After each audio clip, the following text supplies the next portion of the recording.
Rukun Rencang FTI UI tembang musik nasyid yang islami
Ketika duniawi menjadi tujuan utama, dunia penuh dengan cobaan, dan cobaan yang paling besar adalah hawa nafsu.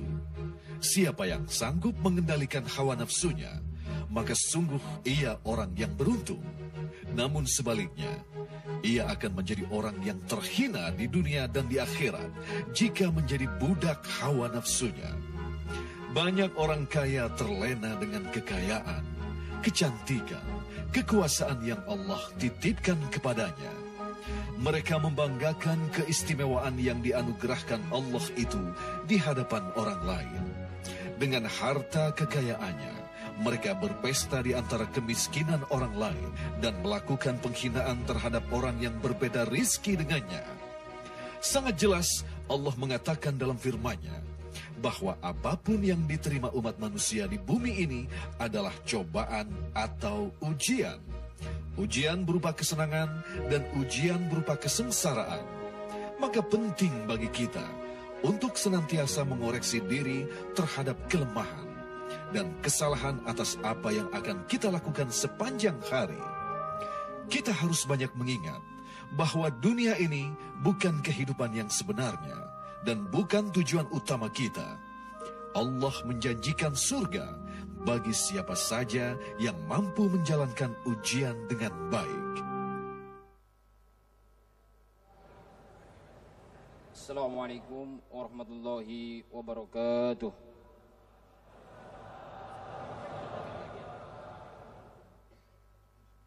A'udzu billahi minasy syaithanir rajim.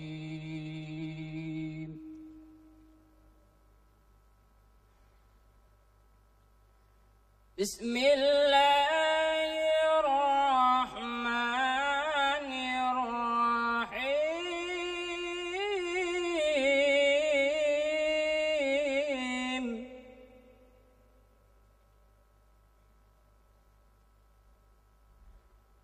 Man kana yuridul ajilata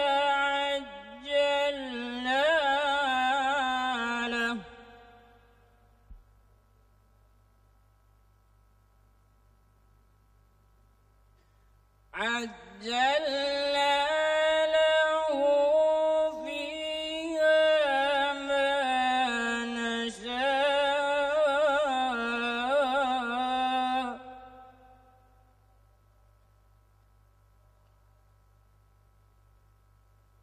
لمن نريد ثم جعلنا له جهنم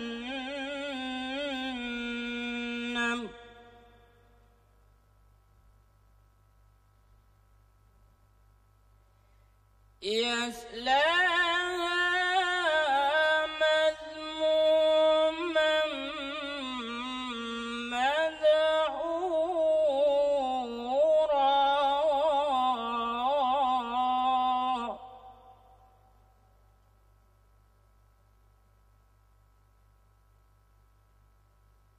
ومن أراد الآخرة وسعى لها سعيها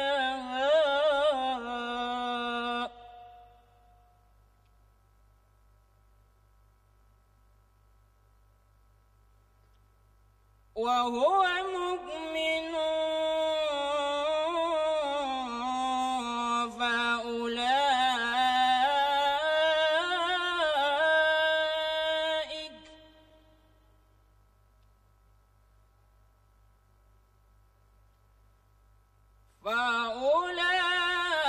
فأولئك كان سعيهم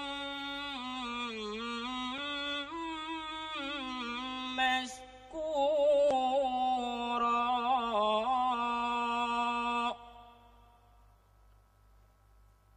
صدق الله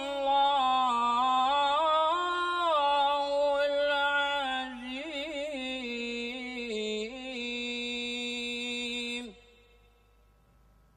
Assalamualaikum warahmatullahi wabarakatuh.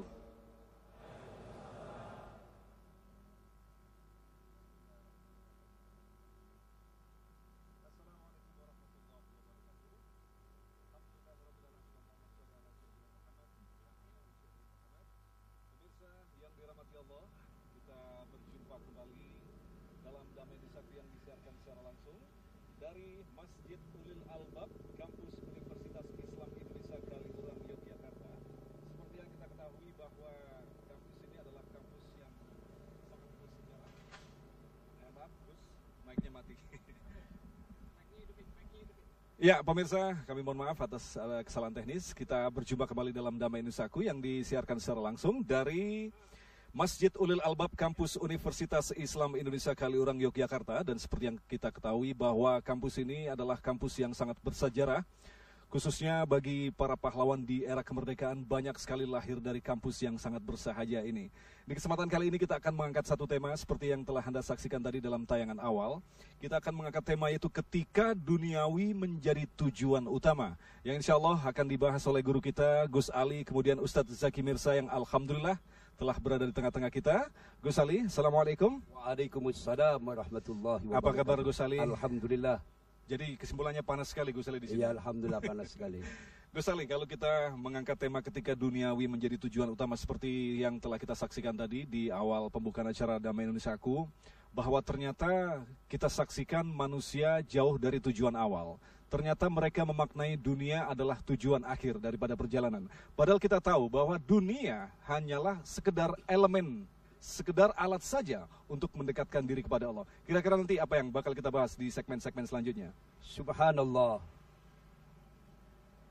Dunia akan menjadi indah, harta akan menjadi indah, manakala berada di genggaman orang-orang soleh. Sejalan dengan pesan suci baginda Nabi SAW, nikmal malus soleh lirrajulis soleh. Jadi harta akan menjadi indah manakala di genggaman orang-orang soleh.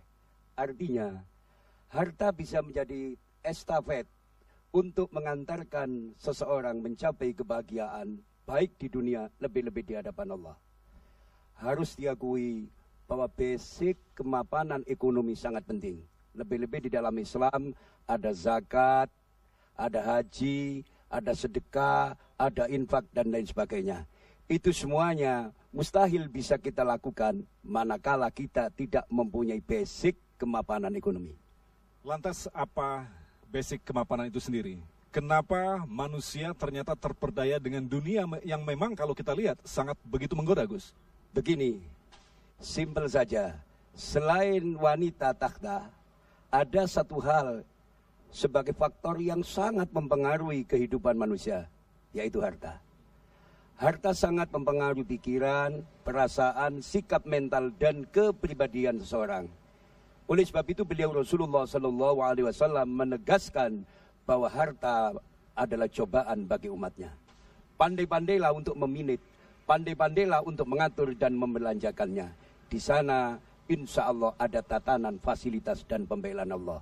Manakala cara mencarinya dan cara membelanjakannya benar-benar diatur oleh syariat Allah yang telah dibawa oleh beliau Rasulullah SAW. Jadi secara sederhana apa yang membuat manusia itu terperdaya, Gus?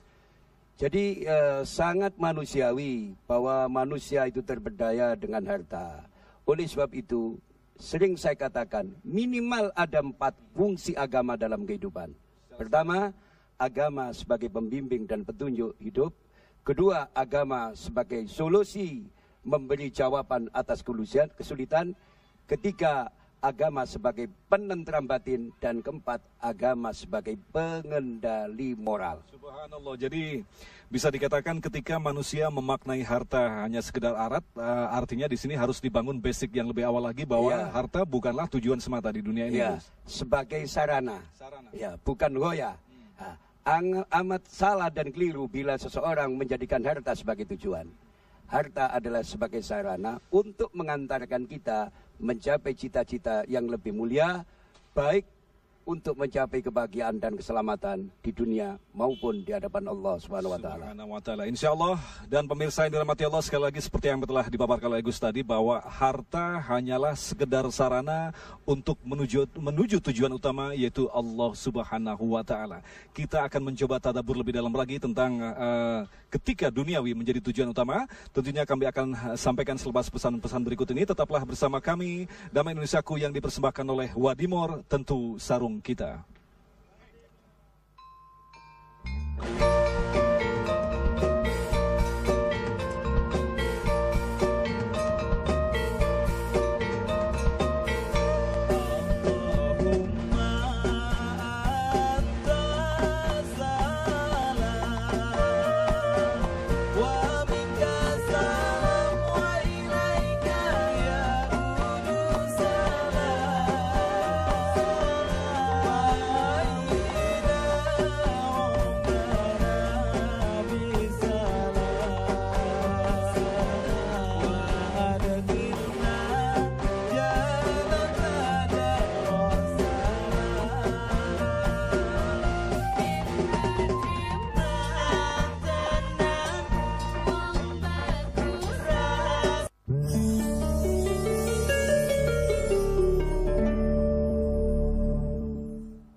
Terima kasih pemirsa, Anda masih bersama kami Damai Indonesiaku yang mengangkat tema ketika dunia menjadi tujuan utama. Seperti yang telah dipaparkan tadi oleh Gus Ali bahwa dunia hanyalah sekedar elemen untuk mendekatkan diri pada tujuan yang paling utama, yaitu Allah Subhanahu wa taala.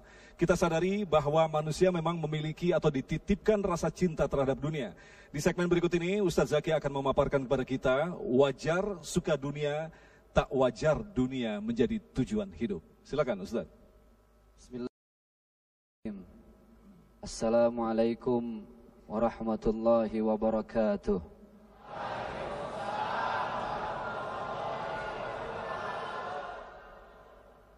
Alhamdulillah alladzi ja'ala al-Islam rahmatan lil alamin. Assalatu wassalamu ala asyrafil anbiya'i wal mursalin wa ala alihi wa ashabihi ajma'in. Rabbana zalamna anfusana wa in lam taghfir lana wa tarhamna lanakunanna minal khasirin. Inna salati wa nusuki wa mahyaya wa mamati lillahi rabbil alamin. Hadirin yang berbahagia, pemirsa TV One dimanapun Anda berada. Orang kalau cinta dunia itu wajar atau tidak? Ini udah pada makan apa belum? Pantes mukanya muka lapar semua ini.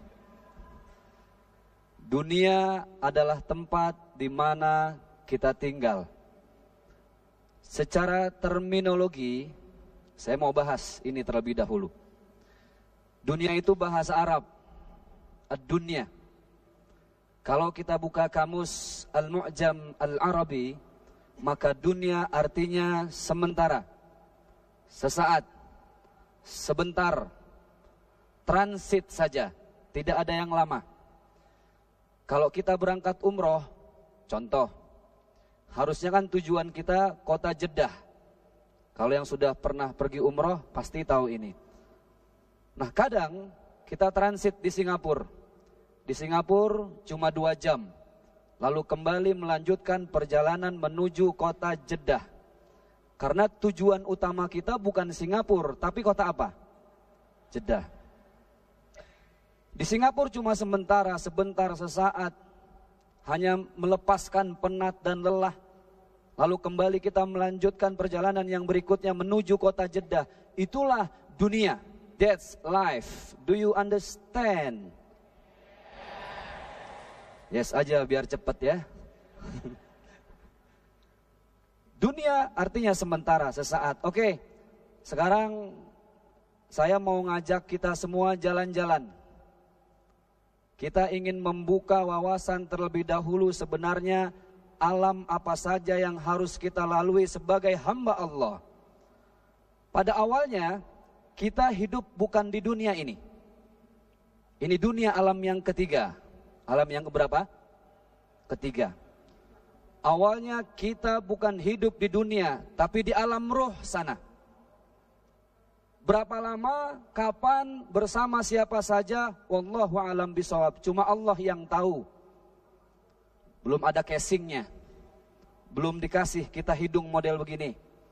Belum dikasih mata yang dengannya kita melihat. Belum dikasih kaki yang dengannya kita berjalan. Belum ada. Baru berbentuk ruh saja. Dari alam ruh, kita ditransfer oleh Allah, dioper oleh Allah ke alam yang kedua, yaitu alam rahim ibu. Alam apa?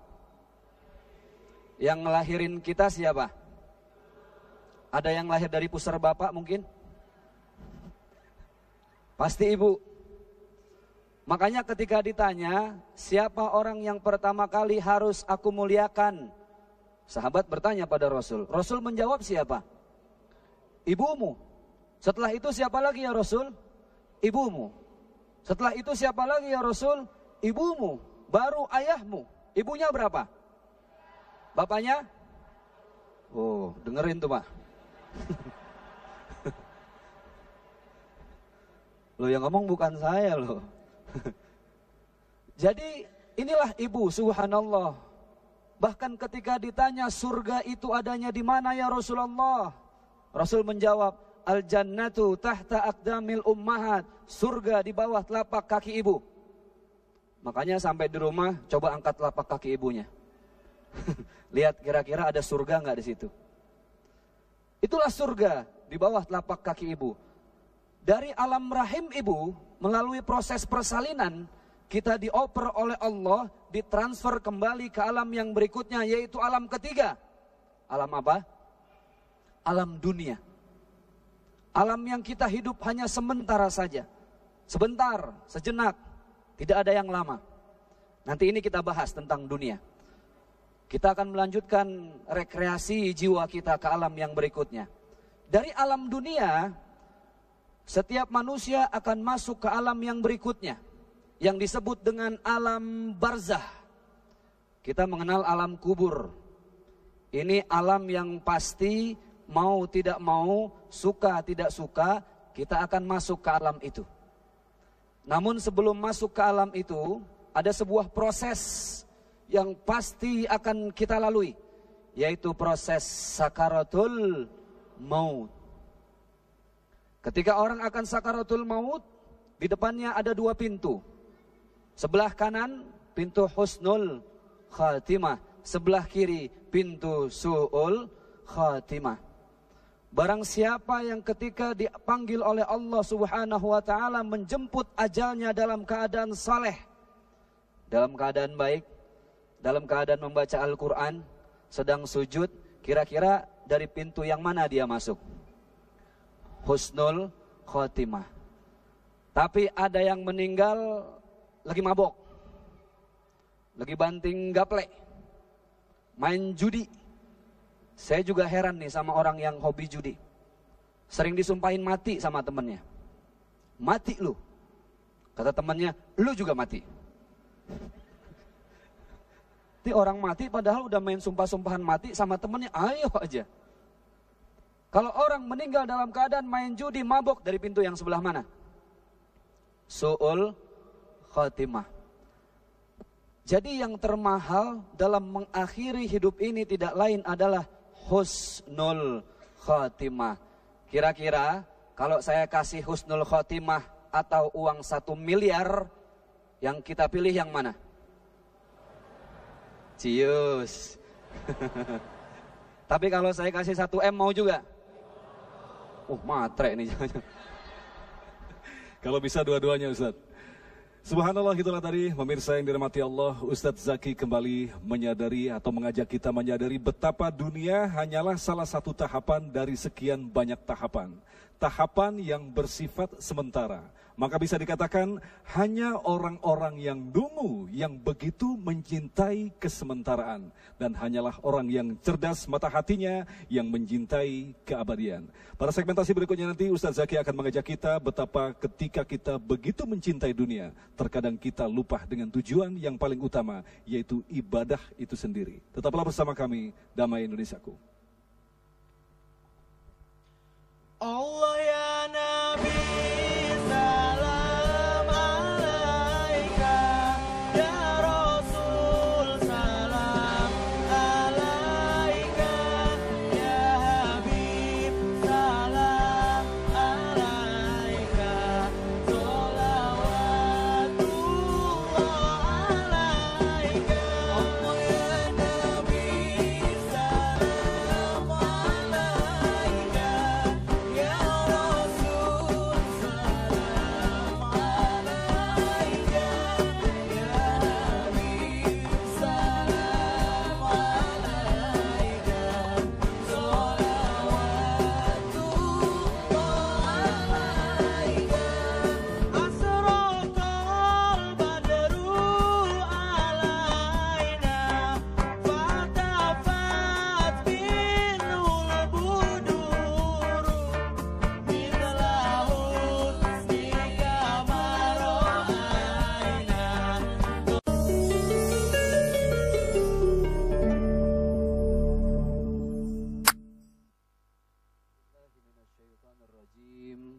Wa mal hayatud dunya illa la'ibun wa lahwun. Tidaklah dunia itu melainkan permainan dan sunda gurau belaka. Hadirin yang dimuliakan oleh Allah Subhanahu wa taala, tadi jalan-jalan kita sudah sampai di alam barzah. Alam yang setiap kita pasti masuk ke sana. Di sini siapa yang tidak mau mati? Coba tunjuk tangan. Nggak ada. Sekarang sebaliknya, yang mau mati tunjuk tangan.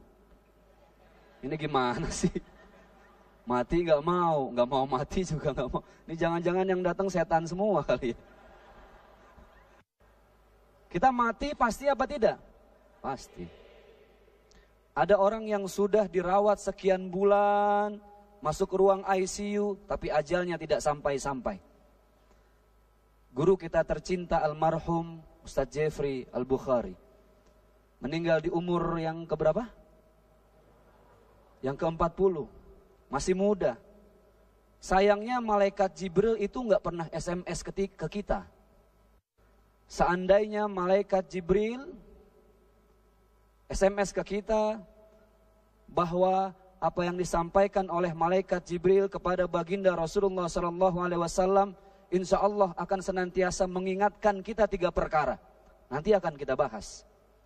Namun sebelumnya, sayang juga malaikat maut tidak pernah SMS atau memberikan informasi ke setiap hamba yang ingin dijemput ajalnya. Pernah ada yang dapat SMS itu? Assalamualaikum warahmatullahi wabarakatuh. Malaikat maut. Apa kabar Mbak? Sehat? Maaf, insya Allah besok saya jemput ya.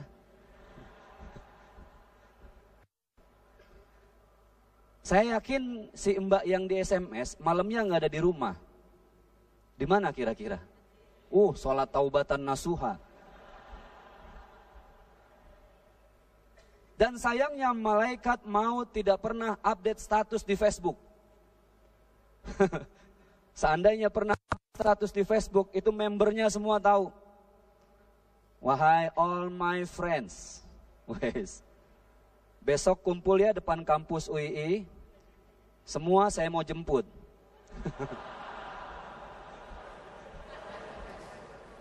Waduh, ini kayak pengumuman mau tur suruh kumpul dulu kan gitu.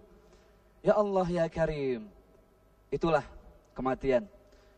Dari alam dunia ke alam barzah, dari alam barzah kita dioper ke alam mahsyar, alam hitung-hitungan Allah.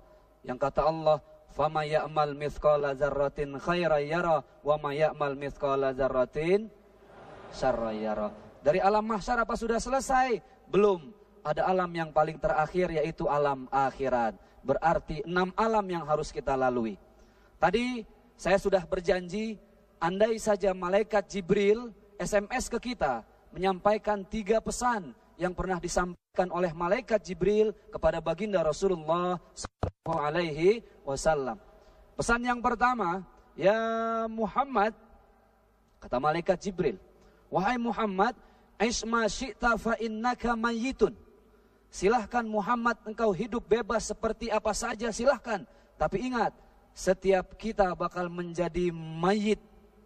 Setiap kita. Tidak pernah ada yang bisa lari dari kematian. A'udzubillahi minasyaitonir rajim. Qul innal mautal ladzi tafirruna minhu fa innahu mulaqikum. Kemanapun kita berlari, bersembunyi di lubang semut sekalipun, tapi kalau ajal sudah waktunya tiba, kita tidak akan pernah lari darinya. Itu yang pertama. Isma syi'ta fa innaka mayyitun. Yang kedua, pesan malaikat Jibril, ya Muhammad, i'mal ma syi'ta fa innaka majziyun bihi. Lakukan yang ingin kau lakukan Muhammad. Berbuat apa saja bebas. Tapi ingat, setiap perbuatan itu ada ganjarannya. Kebaikan akan dibalas dengan kebaikan. Keburukan juga dibalas dengan keburukan. Makanya ada alam mahsyar tadi. Alam hitung-hitungan Allah subhanahu wa ta'ala. Yang semua anggota tubuh manusia dikunci. Ya enggak? Mulut kita dikunci. Semuanya bersaksi kepada Allah subhanahu wa ta'ala. Kaki bersaksi, tangan bersaksi, mulut kita dikunci. Kenapa mulut dikunci? Karena ini yang paling sering bohong. Betul enggak? Al-yawma nakhtimu ala afwahihim wa tukallimuna aydihim wa tashhadu arjuluhum bima kanu yaksibun. Dan pesan yang terakhir dari malaikat Jibril kepada baginda Rasulullah sallallahu alaihi wasallam, ya Muhammad, ahbib ma syi'ta fa innaka mufarikuhu. Cintai yang ingin engkau cintai, miliki yang ingin engkau miliki. Tapi ingat, setiap yang kita miliki akan terpisah suatu saat nanti oleh kematian. Sesayang-sayangnya istri sama suami, belum pernah ada istri yang mau ikut ke kuburan, masuk ke dalam di saat suaminya mati. Betul nggak? Padahal dulu janjinya sehidup semati di bawah tiang listrik. Gombal itu semua. Hidup cuma sementara. Maka orang bijak, para alim ulama membimbing dan mengarahkan kita. Hiduplah dengan prinsip seperti tukang parkir. Ya nggak Pak? Tukang parkir mobilnya banyak nggak? Banyak. Ada pildacil nih lewat.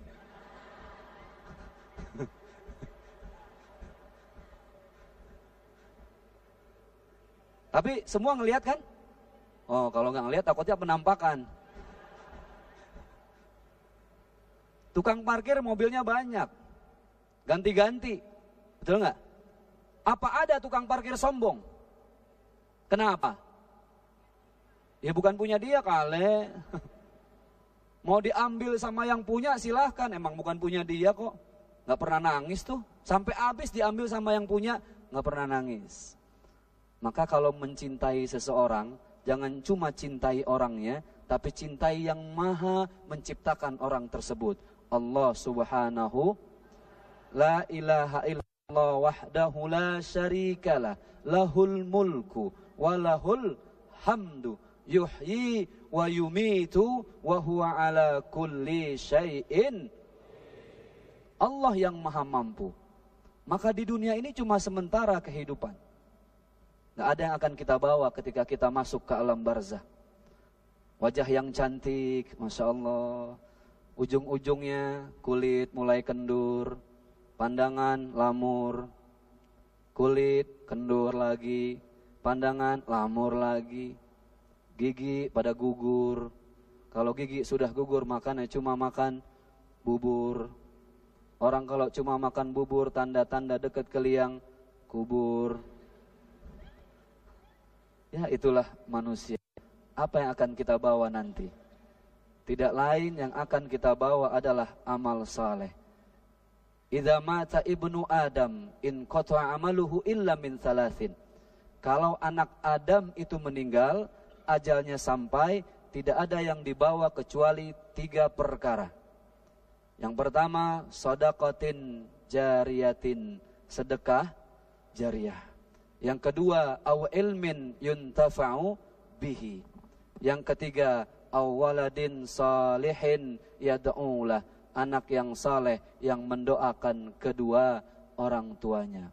Itulah bekal yang akan kita bawa sebagai rasa tanggung jawab kita sebagai hamba Allah. Sedekah jariah. Di dompet kita ada uang 10.000, 5.000, 1.000. Yang kita pilih ketika ada yang minta yang mana? Hah? 10.000, 5.000, 1.000. Mana yang dipilih? 1.000, langganan biasanya nih. Sedekah jariah, ilmu yang bermanfaat, dan anak yang saleh dan salehah. Baik, mudah-mudahan yang saya sampaikan bermanfaat dunia akhirat. Subhanallah, pemirsa yang dirahmati Allah, setiap saat kematian akan terus dirahasiakan, agar setiap saat pula manusia terus-menerus untuk mempersiapkan diri dijemput oleh kematian. Lantas bagaimanakah kita memanfaatkan dunia untuk dijemput kematian? Itulah yang nanti akan dibahas oleh guru kita, Gus Ali. Tetaplah bersama kami Damai Indonesiaku yang dipersembahkan oleh Sarung Wadimor, tentu sarung kita.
Terima kasih pemirsa, Anda masih bersama kami Damai Indonesiaku yang disiarkan secara langsung dari Masjid Ulil Albab Universitas Islam Indonesia Kaliurang Yogyakarta.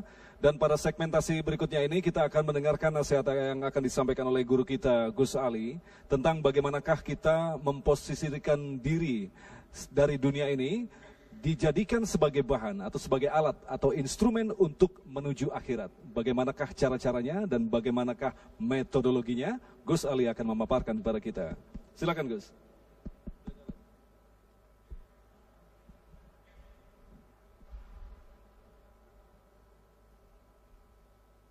Assalamualaikum warahmatullahi wabarakatuh.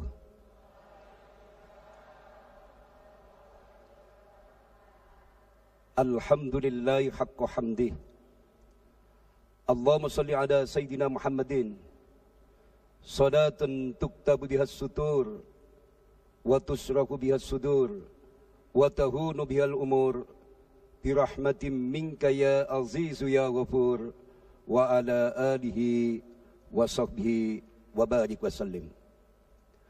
An Ka'b bin Iyad radhiyallahu anhu qala sami'tu Rasulullah sallallahu alaihi wasallam yaqul inna likulli ummatin fitnatan wa fitnatu ummati al-mal. Rawahu Tirmidzi wa qala hadisun hasan. Hadirin sidang jamaah yang berbahagia di sisi Allah dan para pemirsa TV One di mana saja berada yang diberkahi Allah. Untuk mengawali segmen ini, mari kita hubungkan pikiran dan jiwa kita ke hadirat Allah. Dengan kita panjatkan doa, ya Allah, peliharalah kehormatan kami dengan kecukupan. Jangan lemahkan iman kami dengan kemiskinan, sehingga mengharapkan rezeki dari makhluk, tidak mengharapkan rezekimu yang melimpah ruah. Ya Allah, Engkaulah Zat yang maha pengasih, maha penyayang dan penyantun. Ya Allah, Engkaulah Zat yang kuasa atas segala. Selamatkan dan bimbinglah kami ya Allah dari kebodohan, dari kemiskinan, sehingga kami menjadi hamba-hambamu yang istiqomah dalam iman, istiqomah dalam tauhid, istiqomah dalam amalia. Waktu adalah kehidupan. Jika sebagian waktu kita hilang secara percuma, maka hilang pula lah sebagian usia kita. Waktu yang digunakan hidup bersama Allah, itulah umur manusia yang sebenarnya. Sebagai langkah cerdas yang pertama, kita tidak perlu takut dengan kematian, tapi hargai kehidupan. Mungkin timbul pertanyaan, bagaimana cara menghargai kehidupan? Satu pertanyaan ini saya punya 40 macam jawaban. Yang pertama, menghargai kehidupan adalah memanfaatkan. Setiap detik waktu yang kita miliki untuk kebaikan, sehingga tidak ada waktu yang hilang secara percuma kecuali bernilai amal soleh. Harta dan dunia akan menjadi indah bila dipegang orang-orang soleh. Sejalan dengan pesan suci baginda Nabi SAW, nikmal malu soleh lirrajuli soleh. Harta menjadi indah dan mulia di genggaman orang-orang yang soleh. Maka sangatlah keliru manakala kita sebagai seorang muslim anti terhadap dunia dan harta. Karena kita ini masih hidup di dunia dan butuh dengan harta. Bahkan harta merupakan estafet, merupakan sarana mengantarkan kita mencapai kebahagiaan dunia dan akhirat. Apalagi di dalam Islam ada zakat, ada haji, ada sedekah, ada infak. Itu semuanya tentunya bisa terwujud bukan sekedar wacana, manakala kita punya basic kemapanan ekonomi. seluruh yang hadir di masjid yang penuh berkah ini, dan seluruh para pemirsa TV One di mana saja berada, saya doakan menjadi santri-santri yang punya kemapanan ekonomi. Karena dari kemapanan ekonomi ini bisa mengaplikasikan ajaran Islam itu sendiri. Harus diakui, kita dituntut belajar jujur terhadap diri sendiri. Manakala ekonomi kita lemah, manakala kita dalam kefakiran, insya Allah kiranya kita banyak hambatan untuk melakukan, mengaplikasikan hal-hal yang bertalian dengan agama itu sendiri. Justru itu yang penting kita sampaikan pada seluruh para pemirsa TV One di mana saja berada. Bila seseorang mampu mengendalikan tidak mencintai dunia secara berlebihan, pandangan batin dan kearifan akan meningkat. Sebaliknya, barang siapa hatinya yang diracuni oleh dunia dan persoalannya, hatinya dirasuki oleh persoalan-persoalan duniawi, maka pandangan batin dan kearifannya sangat lemah. Saya ingat apa yang disampaikan oleh seorang wali besar pada zamannya, Ibnu Athaillah As-Sakandari radhiyallahu an. Al-a'malu suwarun qa'imatun wa arwahuha wujudus sirril ikhlasi fiha. Sabda sang wali ini cukup pendek, tapi makna dan cakupannya sangat luas. Mengandung beberapa mutiara-mutiara berharga. Yang pertama, amal tak akan gagal bila disertai niat yang ikhlas. Puncak keikhlasan adalah sebuah kesadaran bahwa diri kita ini tidak mempunyai kekuatan dan kemampuan apapun tanpa izin dan pertolongan Allah. La haula wa la quwata illa billahil aliyil azim. Kiranya kita agak sulit mendekatkan diri kepada Allah manakala kita belum mampu merobohkan tembok keangkuhan dan kesombongan yang ada di hati kita. Melalui Damai Indonesiaku ini, siapapun yang mendengarkan sekelumit ceramah saya ini, tolong digarisbawahi bahwa kita semuanya ini tidak mempunyai kekuatan, tidak mempunyai kekuasaan dan kehebatan apapun tanpa izin dan pertolongan Allah. La haula wa la quwata illa billahil aliyil azim. Mengapa Rasulullah sallallahu alaihi wasallam menegaskan bahwa harta sebagai cobaan?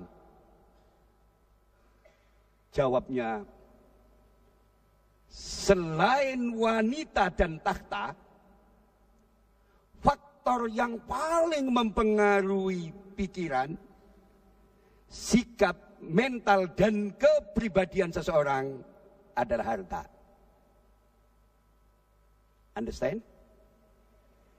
Understand? Selain tahta, kedudukan, wanita, harta menjadi insyaallah pengaruh yang sangat kuat dan dominan dalam rangka mempengaruhi sikap, mental, dan kepribadian seseorang. Di Republik tercinta ini banyak kasus-kasus korupsi, penyalahgunaan kekuasaan. Ternyata insyaallah pejabat-pejabat tertentu, penentu kebijaksanaan diatur oleh maklar-maklar dengan pendekatan wanita-wanita cantik yang cukup menarik. Ternyata bergeser satu strip, dia lupa bahwa jabatan bukan nikmat dan rezeki, tapi jabatan itu adalah amanah. Saya ingatkan, jabatan itu bukan nikmat dan rezeki, tapi jabatan itu sebuah amanat. Setiap amanat harus dipertanggungjawabkan baik di dunia, lebih-lebih di hadapan Allah. Bisa kita lihat di sekitar kita, banyak orang yang lempeng asalnya, bila kena wanita, kena takhta dan harta, pudar lantaran dia keluar dari garis yang telah digariskan oleh Allah, yang telah dicontohkan oleh beliau Rasulullah sallallahu alaihi wasallam. Subhanallah, sebuah skenario yang sangat agung sekali. Allah menitipkan kepada kita dunia yang memiliki dua potensi, menyesatkan dan memberikan jalan petunjuk. Hanya orang-orang yang cerdas akal hatinya dan tentu saja mata hatinya yang mampu memanfaatkan dunia sebagai alat untuk menuju Allah Subhanahu wa taala. Tetapi ternyata untuk menuju ke sana, dunia memiliki pengaruh yang begitu kuat, atau bisa dikatakan dunia adalah belenggu yang mampu merusak ketakwaan kita. Lantas bagaimanakah cara kita harus melepaskan diri dari dunia yang sempat membelenggu ini? Itulah yang nanti akan dijawab Gus Ali pada segmentasi selanjutnya. Damai Indonesiaku. Salatun wa taslimun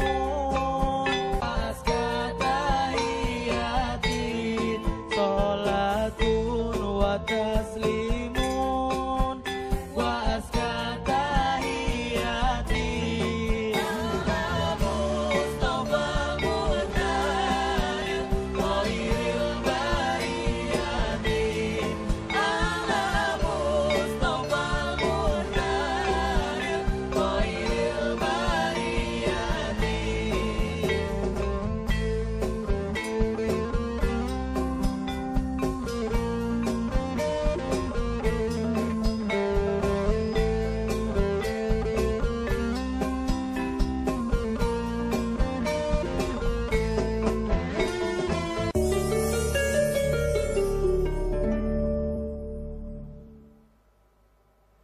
Anda masih bersama kami dalam Damai Indonesiaku yang mengangkat tema ketika dunia menjadi tujuan utama, dan satu-satunya kunci untuk lepas dari dunia adalah taat kepada Allah. Pada segmentasi berikut ini, Gus Ali akan memaparkan kepada kita bentuk ketaatan seperti apa yang mampu melepaskan diri kita dari dunia. Silakan, Gus. Subhanallah. Wa bihi ilaihi haddatsana Amr bin Khalid qal haddatsana Lais an Yazid an Abil Khair an Abdullah bin Amr anna rajulan sa'ala Rasulullah sallallahu alaihi wasallam ayyul islami khair qal tut'am wa taqra'us salam ala man arafta wa man lam ta'rif. Rawah Muslim. Sabda ini cukup pendek, tapi makna dan cakupannya sangat luas. Pertama, penekanannya adalah pada aspek sosial kemasyarakatan. Artinya, kita tidak cukup soleh di masjid saja. Kita tidak cukup soleh di rumah tangga saja.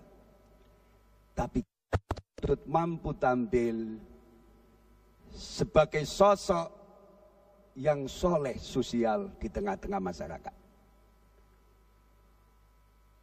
Untuk mewujudkan cita yang mulia ini, tentunya kita butuh basic kemapanan ekonomi.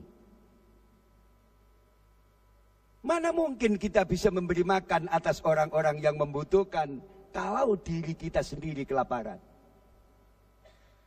Justru itu dalam muqaddimah doa saya tadi, ya Allah, jangan lemahkan iman kami dengan kemiskinan.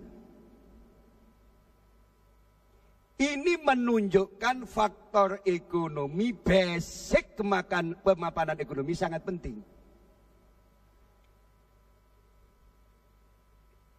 Kemapanan ekonomi seseorang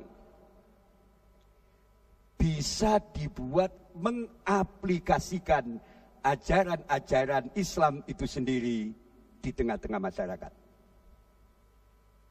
Mudah-mudahan menjadi keterangan yang bermanfaat. Dan apa yang saya sampaikan ini dijadikan nilai tambah oleh Allah.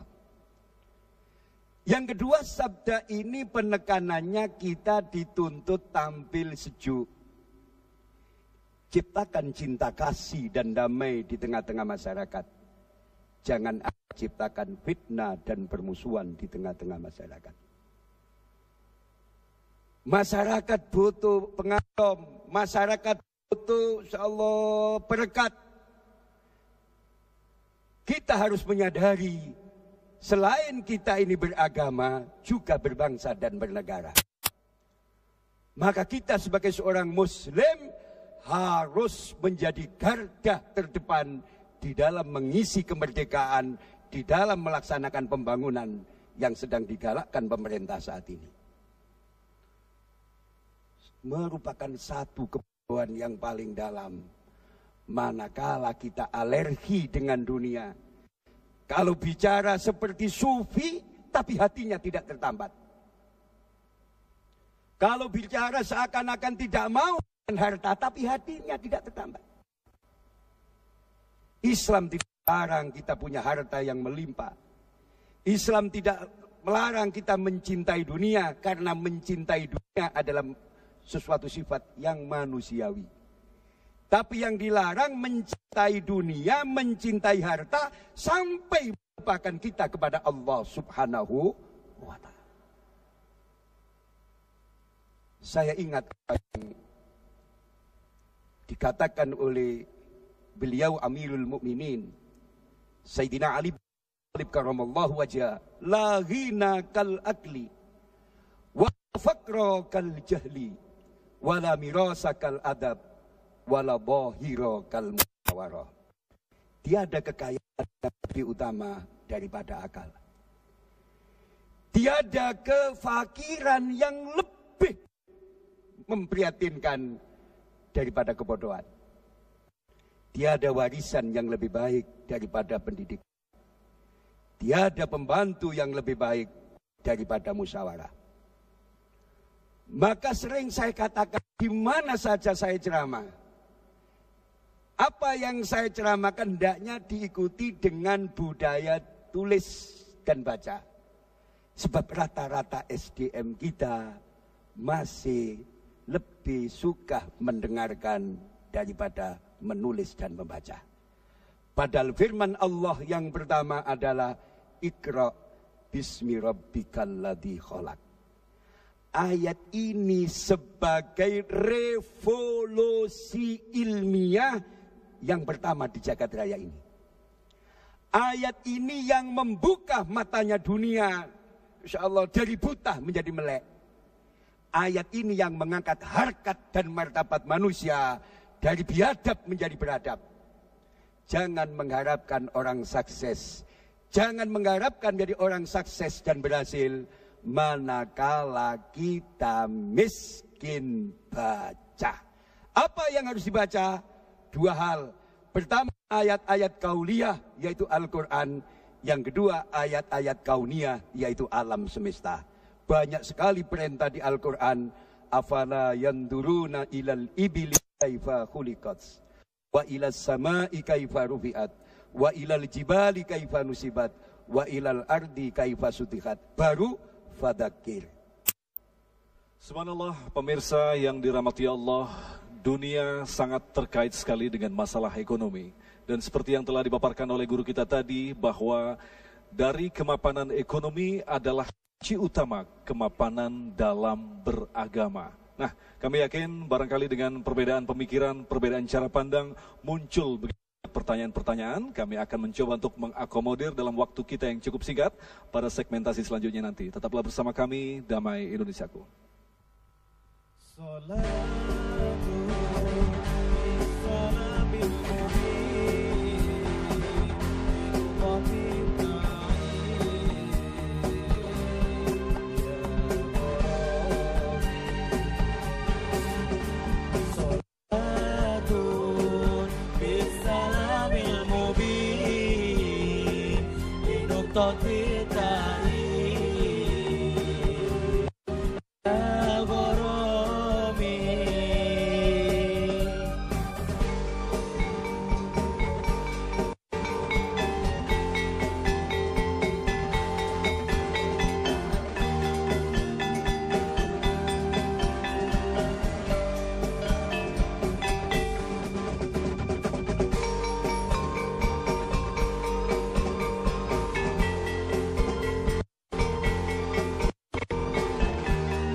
Baik pemirsa, Anda masih bersama kami dalam Damai Indonesia.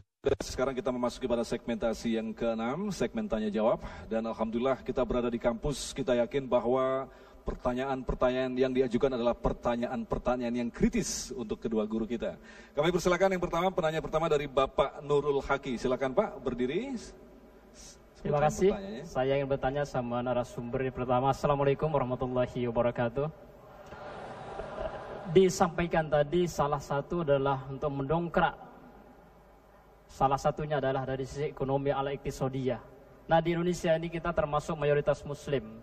Dan saatnya diterapkan ekonomi Islam. Nah yang saya tanyakan bagaimana tanggapan Gus Ali atau Pak Zaki untuk ekonomi Islam di Indonesia ini. Apa tanggapannya dan bagaimana apa yang harus kita lakukan ke depan? Terutama ini adalah kawan-kawan dari kampus ini untuk memperbaiki perekonomian kita yang konon konvensional ini menurut ahli ekonomi konvensional sudah merusak tatanan perekonomian kita di dunia ini. Dan Indonesia menghadirkan salah satu solusi yang paling bagus adalah ekonomi Islam. Terima kasih. Assalamualaikum warahmatullahi wabarakatuh. Kita akan simpan dulu pertanyaannya. Pertanyaan kedua dari Echa, silakan. Assalamualaikum warahmatullahi wabarakatuh. Saya akan menanyakan kepada beliau Bapak Ustadz Zaki, bagaimana menciptakan kesadaran yang terus-menerus terkait dengan bahwa apa yang kita miliki di dunia ini adalah sementara, tidak hanya dalam pikiran saja, tetapi dalam perbuatan dan tindakan kita sehari-hari. Baik, terima kasih. Cukup jelas. Silakan Gus Ali untuk menjawab pertanyaan yang pertama. Bagaimana dengan ekonomi Islam di Indonesia? Saya yakin yang tanyai dosen.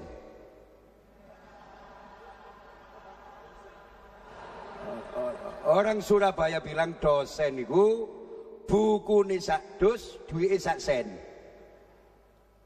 Luar biasa, terima kasih. Saya acungi jempol.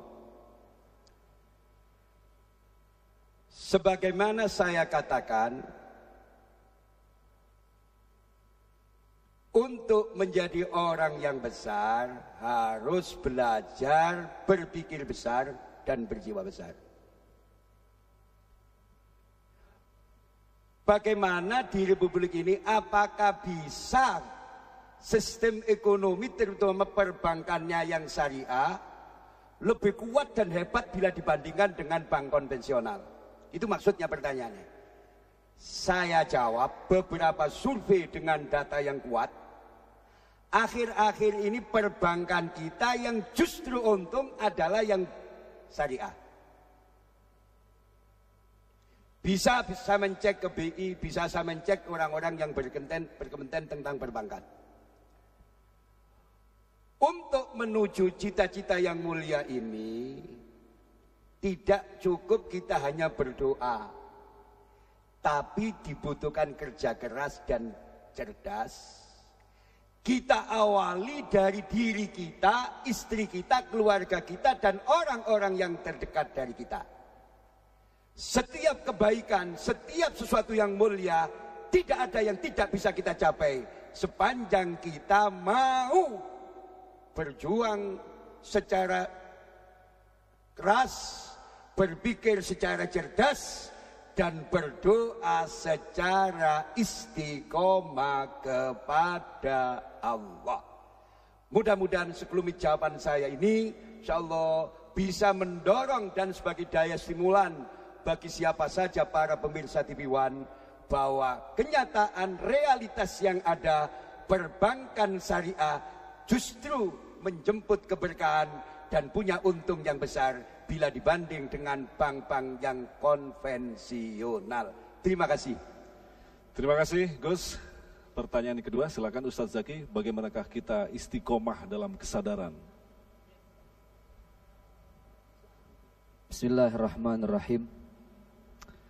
Kayaknya kunci biar istiqomah tidak menjadikan dunia sebagai tujuan hidup, satu, ingat mati. Betul nggak kira-kira?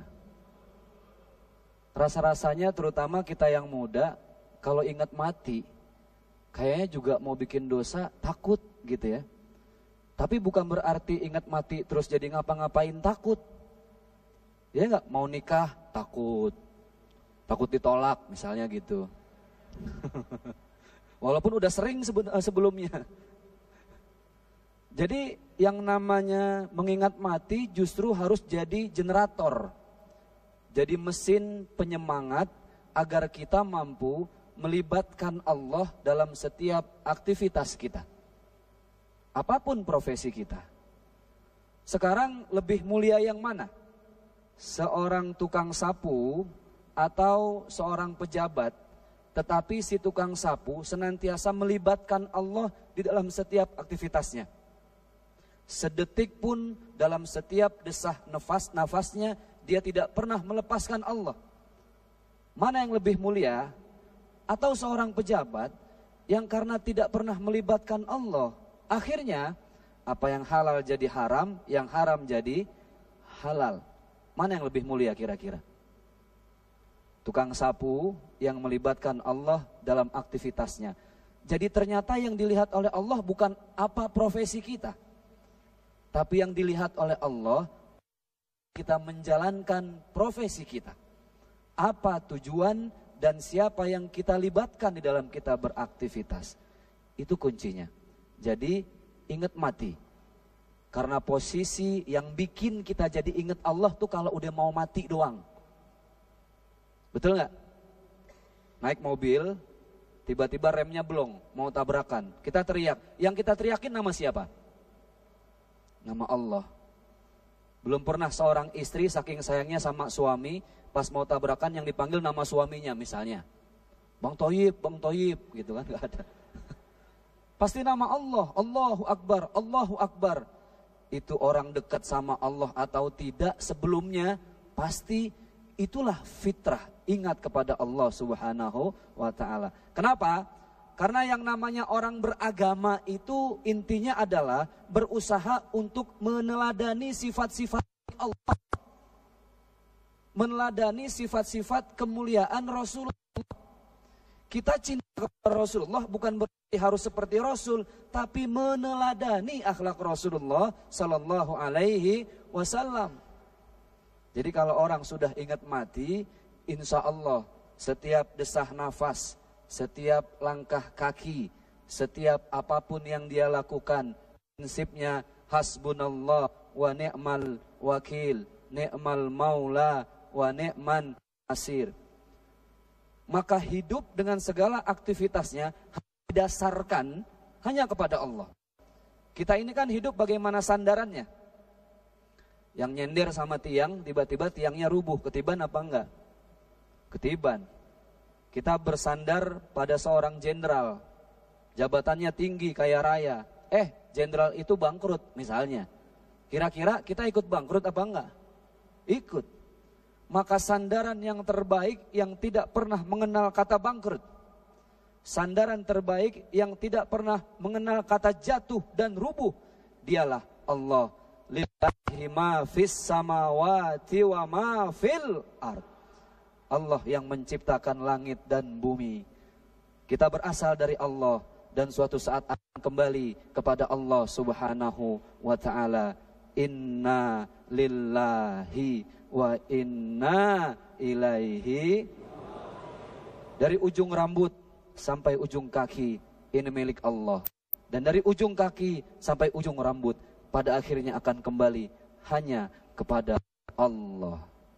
Subhanallah, itulah tadi pemirsa yang dirahmati Allah, dua jawaban yang diberikan oleh guru-guru kita, jawaban yang cukup singkat, dan kami yakin memang jawaban seperti ini tidak akan mampu untuk menyelesaikan atau menjawab permasalahan yang begitu banyak di muka bumi ini.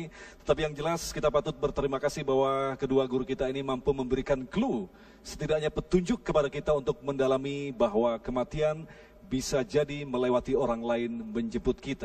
Dan setiap saat pula bisa jadi melewati kita menjemput orang lain. Pemirsa, tetaplah bersama kami.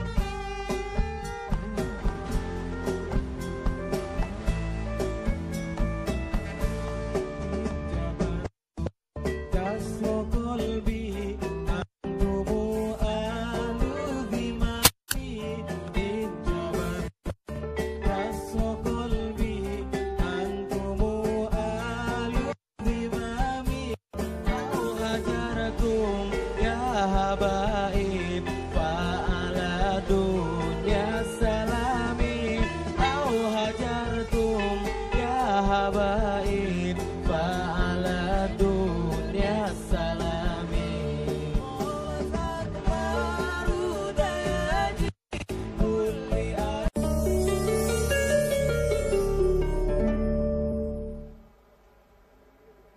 Pemirsa, Anda masih bersama kami, Damai Indonesiaku, dan pada segmentasi ke-7 berikut ini kita masih memberikan kesempatan kepada para jamaah untuk memberikan 2 pertanyaan saja. Sekali lagi, kami mohon maaf kepada pemirsa yang di rumah, untuk sementara kami tidak memberikan kesempatan untuk mengajukan pertanyaan, tapi insya Allah mudah-mudahan pertanyaan dari saudara-saudara kita tadi akan mampu mewakili pertanyaan Anda yang ada di rumah. Kami persilakan kepada pertanyaan berikutnya, Mas Khairul Anwar, silakan berdiri, sebutkan pertanyaan dengan jelas. Bismillahirrahmanirrahim. Assalamualaikum warahmatullahi wabarakatuh. Saya ingin tanya gini, sebagai seorang mahasiswa yang sedang bergelut di dunia, sedang mencari ilmu untuk memerangi kebodohan, terkadang niatan baik itu sering terhapuskan oleh kenyataan dunia kerja yang ada, sehingga banyak mahasiswa yang awalnya niatannya untuk mencari ilmu, untuk kemanfaatan ilmu itu berubah menjadi niatan untuk mencari dunia kerja, untuk mencari kekayaan dan lain sebagainya. Nah, saya minta pendapatnya seperti itu dan gimana solusinya, karena yang saya lihat ya diri saya sendiri terkadang punya niatan seperti itu. Mungkin cukup sekian dari saya. Assalamualaikum warahmatullahi wabarakatuh. Waalaikumsalam. Jadi awalnya setiap hari protes, begitu masuk parlemen pura-pura nggak tahu. Biasanya begitu. Ya, pertanyaan yang kedua dari Tuti Alawiyah. Subhanallah, bagus sekali namanya. Silakan, Adik Tuti. Assalamualaikum warahmatullahi wabarakatuh. Sesuai dengan tema bahwa dunia itu dinamis, Pak Ustadz. Berarti artinya di sini adalah terus berubah seiring dengan gencarnya arus globalisasi ini. Nah, kita pun akan sangat mudah terbawa arusnya. Nah, yang ingin saya tanyakan adalah bagaimana cara membentengi diri agar tetap istiqomah di jalan Allah, seperti itu Pak Ustadz. Assalamualaikum warahmatullahi wabarakatuh. Baik, terima kasih. Pertanyaan pertama kami persilakan kepada Gus Ali, dan yang kedua kepada Ustaz. Silakan, Gus. Ada mic-nya tadi. Silakan Gus. Dua pertanyaan sekaligus saya jawab. Kedua-duanya sudah saya rekam di memori saya. Pandai-pandailah menata niat. Sebab bagusnya niat akan melahirkan bagusnya amal. Ketahuilah bahwa sekolah, kuliah itu sarana, bukan tujuan. Siapa saja yang menjadikan sarana sebagai tujuan, bersiap-siaplah menemukan penyesalan dan kegagalan.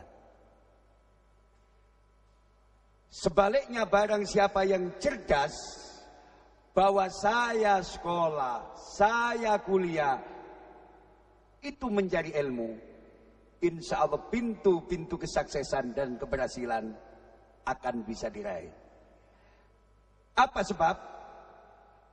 Bagusnya niat akan membentuk motivasi. Bagusnya niat akan tahan banting. Bagusnya niat tidak gampang goyah. Sehingga seseorang yang mempunyai niat bagus di dalam menuntut ilmu, di sana ada fasilitas dan tatanan-tatanan Allah. Pesan saya, tata niatnya kembali. Tidak ada warisan yang lebih baik daripada pendidikan. Pendidikan adalah investasi masa depan. Bisa kita lihat, tidak sedikit saudara-saudara kita di Hong Kong, di Saudi, insya Allah, di mana-mana yang ada di luar negeri, rata-rata orang-orang kita di sana tidak bisa menjadi tenaga ahli, tapi menjadi kuli. Yang wanita menjadi PBB, Persatuan Babu-Babu. Itu semuanya bukan sebab, tapi sudah merupakan akibat. Mengapa saudara-saudara kita yang ada di luar negeri tidak mampu menjadi tenaga ahli, tapi menjadi kuli? Itu semuanya yang membedakan adalah ilmu, karena kata miskin ilmu. Untuk mempunyai kekayaan ilmu, cerdas intelektual, cerdas spiritual, dibutuhkan niatan yang baik dan pas, bahwa saya sekolah, saya kuliah, hanya semata-mata menuntut ilmu karena Allah.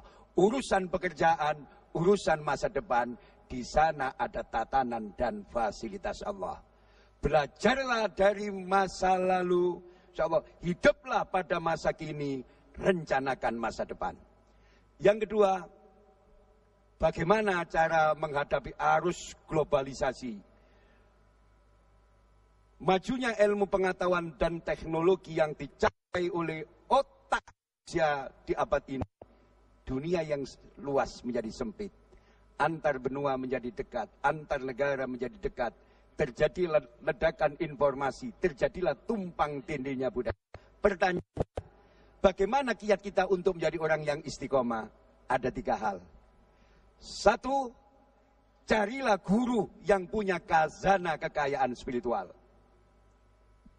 Kalau skripsi butuh dosen pembimbing, tesis butuh dosen pembimbing, disertasi butuh dosen pembimbing. Maaf, berjalan menuju Allah pun tentunya butuh dosen pembimbing.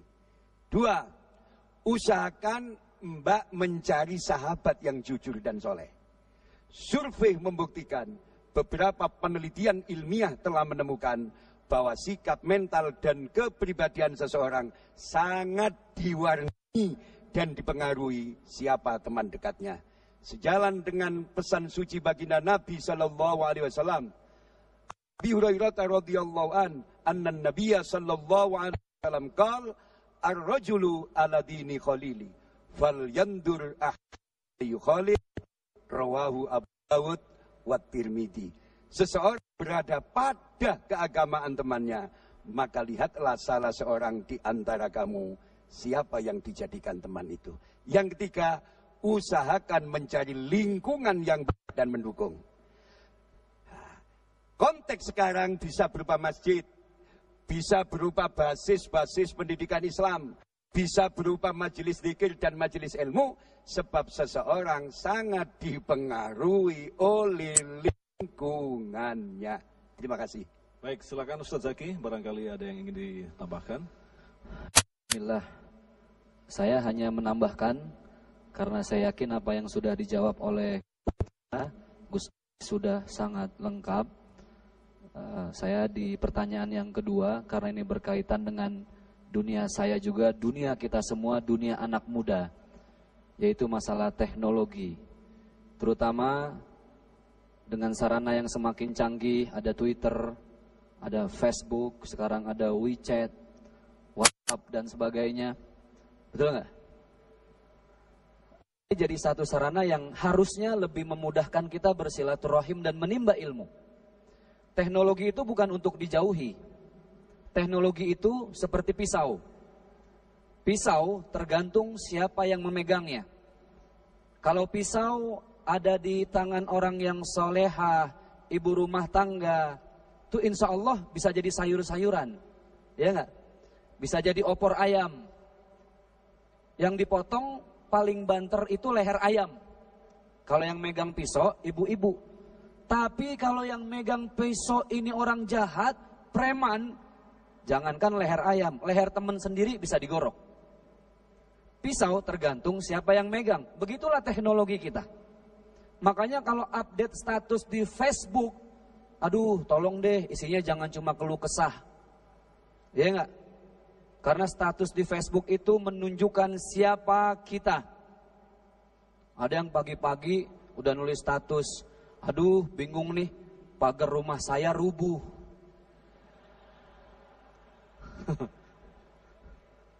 Saya tinggal bales, terus masalah gitu buat gue.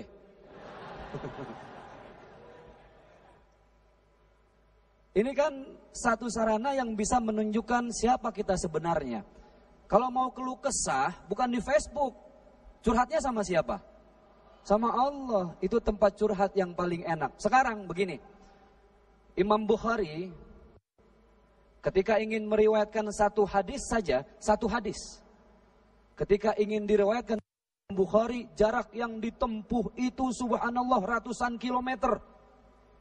Waktunya berminggu-minggu hanya untuk mentashih satu hadis. Sekarang, kalau kita mau cari satu hadis, tinggal klik, banyak indeks, cari mau masalah sedekah, tulis sedekah, semua hadis tentang sedekah keluar. Nggak perlu naik onta tembus gurun pasir, nggak perlu. Ya nggak? Sekarang internet bisa kita manfaatkan. Tinggal cari di internet. Jadi maksud saya, yuk manfaatkan teknologi yang ada sekarang untuk menguatkan keilmuan dan keimanan kita. Amin ya rabbal alamin. Amin ya rabbal alamin. Alhamdulillahirabbil alamin. Segala puji bagi Allah yang telah mempertemukan kita, seperti yang Rasulullah katakan kepada kita bahwa majelis zikir ini adalah berupa taman-taman surga. InsyaAllah Allah akan menurunkan malaikatnya, di mana di kesempatan terakhir nanti guru kita akan mengajak berdoa, dan insyaAllah doa kita akan diaminkan oleh para malaikat-malaikat Allah dan menjadikan diri kita masing-masing menjadi orang yang selalu waspada dengan godaan dunia. Tetaplah bersama kami, Damai Indonesiaku. Tombo ati itu ono limo wernane.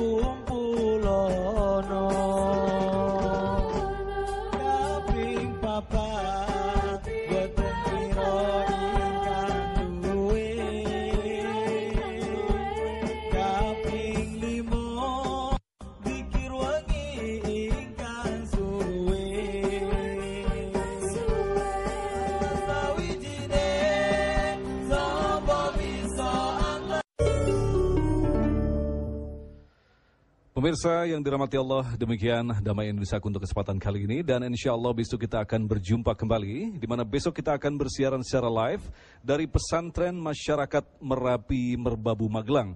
Dan yang terakhir khususnya bagi ada pecinta sepak bola, jangan lupa pada malam hari ini pukul 12.30 malam akan tampil yaitu Piala Konfederasi yang disiarkan secara live antara Brazil melawan Jepang. Saya Agung Nizul Haq mewakili segenap kerabat kerja Damai Indonesiaku sekaligus juga pendukung acara ini, Wadimor tentu Saru kita mengucapkan terima kasih atas perhatian Anda.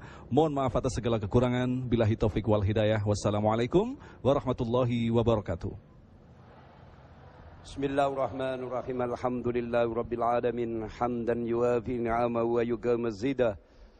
Ya Rabbana lakal hamdu kama yanbaghi li jalali wajhika wa 'azimi sultanik. Allahumma salli ala sayyidina Muhammadin al-Fatih lima ughliqa wal khatimi lima sabaq. Nasilil haqqi bil haqq wal hadi ila siratikal mustaqim. Wa ala ali haqqa qadrihi wa miqdaril 'azim. Allahumma yassir lana umurana ma'ar rahati li qulubina wa abdanina wassalama wal afiya fi dinina wa dunyana. Wa sallallahu ala sayyidina Muhammad wa ala alihi wa sahbihi wa sallam. Alhamdulillahi rabbil alamin.